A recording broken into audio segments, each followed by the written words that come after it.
9 men dressed up as police officers, hence the word dressed up,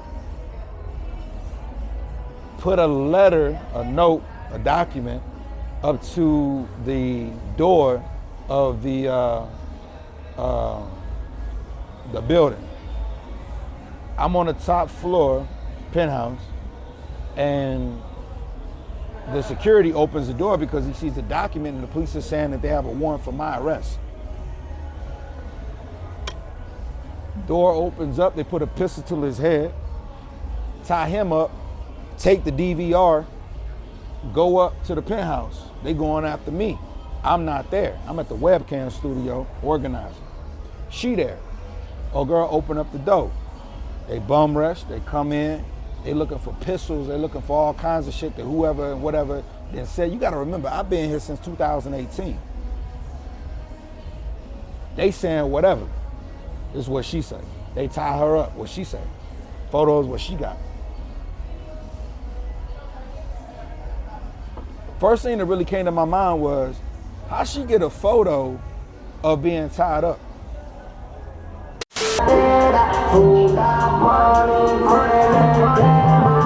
Mueve ese culo pa' mí, tú sabes más, que no eres cualquiera.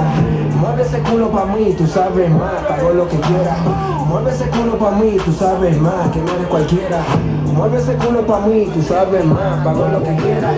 Ya lo sabe, él ya lo sabe, que conmigo ya no hay excusa. Tengo la clave, su mamá sabe, que ella me escucha bajo la ducha. I got my man Rob Rose here, owner of Vibes Rooftop Bar, all right? Great views, great drinks, man. How's everything going today with you, brother? Everything cool, nighttime at Vibes on a good Friday, Passportbros Friday. And it's cool, man. Like, I love the fact to know that we have a space and access to something as beautiful as Vibes, man. It was built off of our collective vibration when we're talking about Afrobeat music to soca to whatever you want to do. I'm a piano, hip hop as a culture, but rap as a music, gangster rap, trap, drill, reggaeton, salsa, whatever you want, man. Vibes play it, but Vibes is a spot really where, like, you know when you meet a female out here in Medellin, for everybody who really been out here and moved around, and you find like a female that like captivates your energy, right? Even if you still low-key giving donations to her situation, you still got a situation here of a great vibration. Give us your best experience living here and your worst experience living here in Medellin.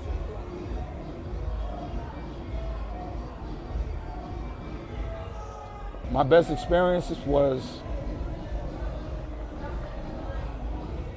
being able to play the game as a convicted felon. So my best experience is coming to Medellin and living, breathing, getting my first Airbnb, penthouse in Medellin. We called it the Music Executive Penthouse. And I was in my RT3 designs like, yo, I just want to create something to give people like an ultimate experience, something so indifferent.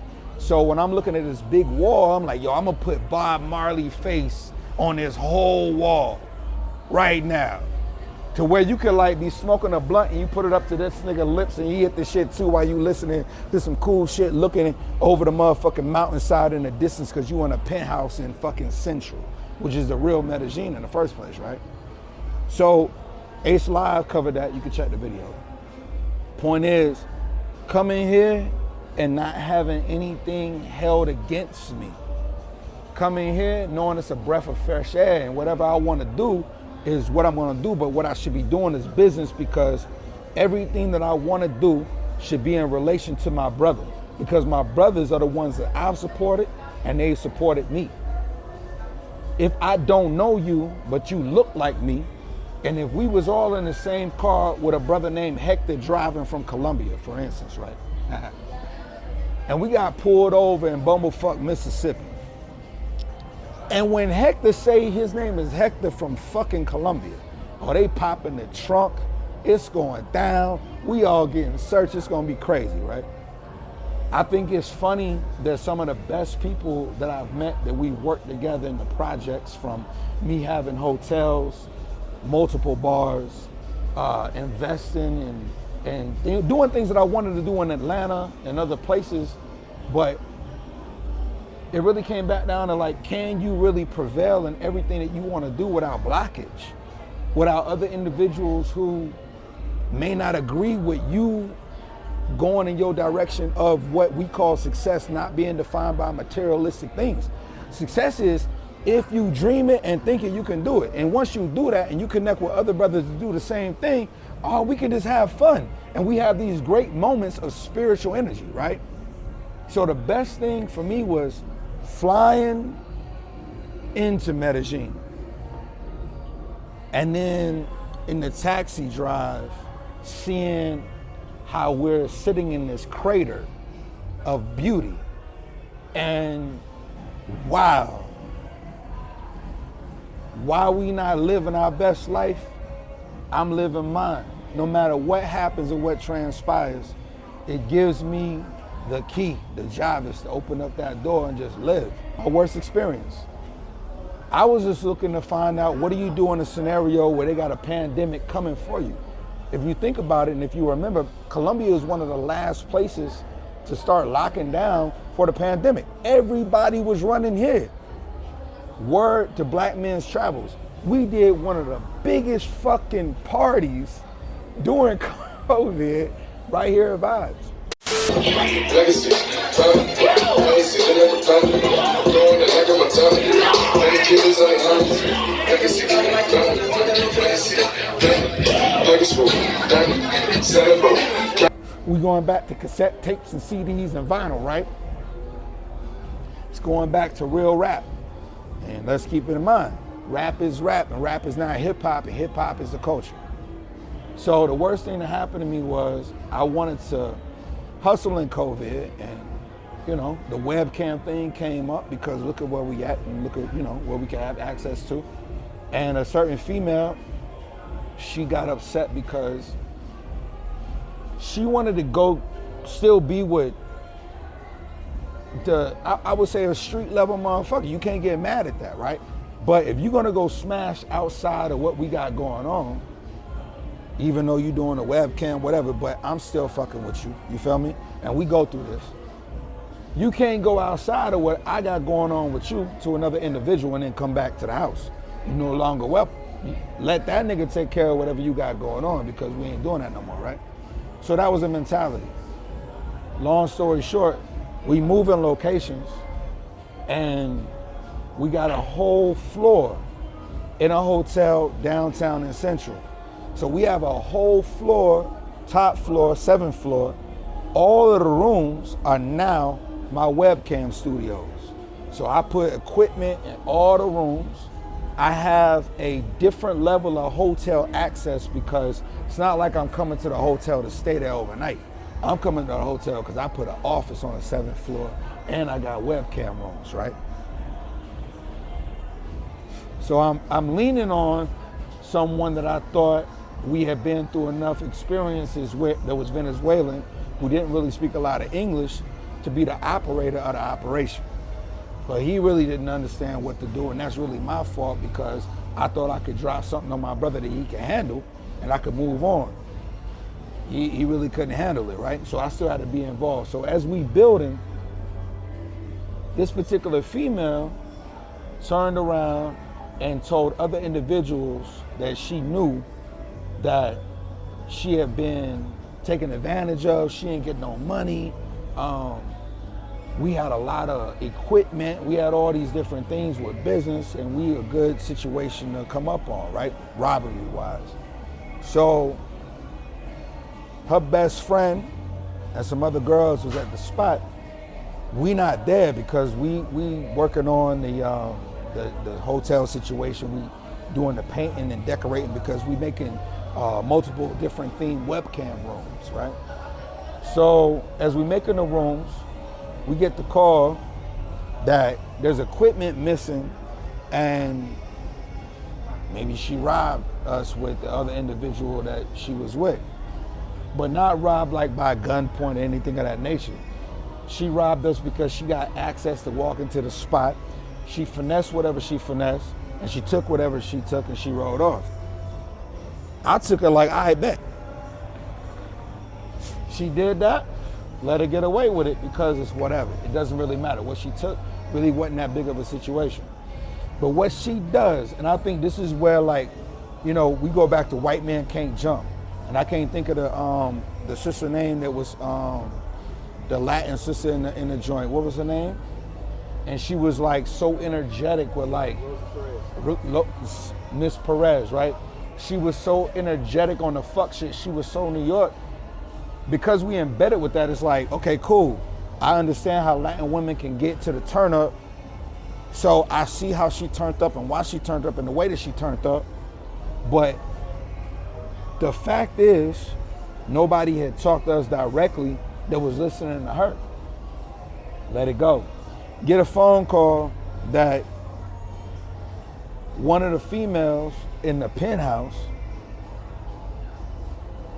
was under a circumstance where she was handcuffed and tied up by the police and shit crazy. I'm like, what are you talking about right now? Where at? At the penthouse. So we go to the penthouse, police everywhere.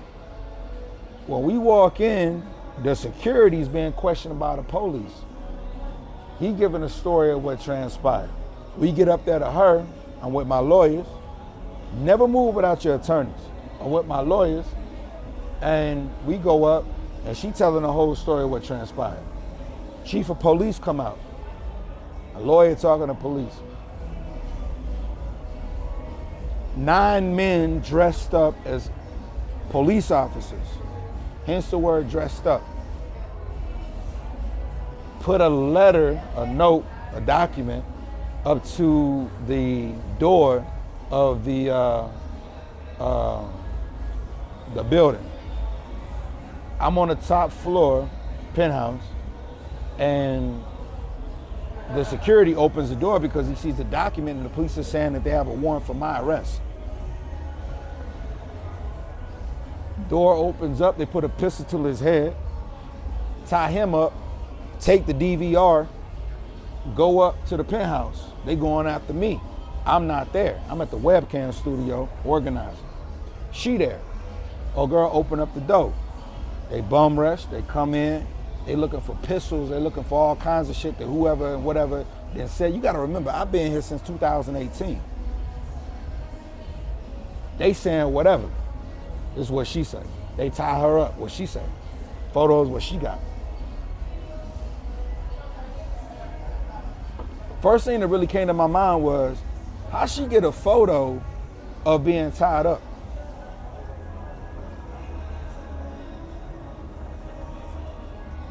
I said, okay, cool. We gonna go through this. Let's see what they really made of on how they move. So you got 9 people that dressed up like police officers. How in the world do you even get the uniform to do that? I love Medellin. This is the most gangster shit ever. And just because I was an individual that went through a circumstance where I wasn't present, I didn't lose nothing. I didn't get robbed for nothing because there wasn't nothing there to rob.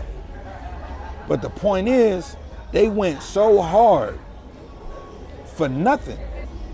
So in Atlanta, what I learned was get to the root.